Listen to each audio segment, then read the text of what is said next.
আচ্ছা, আপনারা তো জানেনই পান্ডাদের দেহ কত বড় হয়।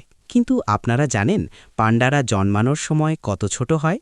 জানলে অবাক হবেন, একটি বিশাল পান্ডা যখন জন্মায় তখন সে একটা ইঁদুরের চেয়েও ছোট থাকে।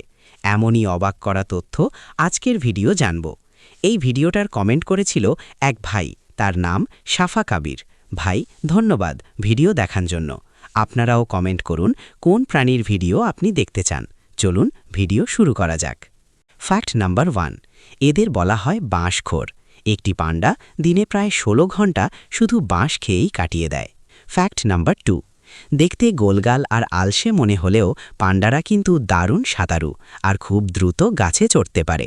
ফ্যাক্ট নাম্বার 3, মজার ব্যাপার হলো অন্যান্য ভালুকদের মতো পান্ডারা শীতকালে লম্বা ঘুমে বা হাইবারনেশনে যায় না। ফ্যাক্ট নাম্বার 4, এদের হাতে কিন্তু 5টি নয় বরং 6টি আঙুল থাকে, যা দিয়ে এরা খুব সহজে বাঁশ শক্ত করে ধরতে পারে। ফ্যাক্ট নাম্বার 5, একটি নবজাতক পান্ডার ওজন মাত্র 100 গ্রাম হয়ে থাকে, যা তার মায়ের ওজনের তুলনায় প্রায় 900 গুণ ছোট। জন্মের সময় এরা অন্ধ এবং গোলাপি রঙের হয়। এমন আরও অদ্ভুত সব তথ্য জানতে সাবস্ক্রাইব করুন।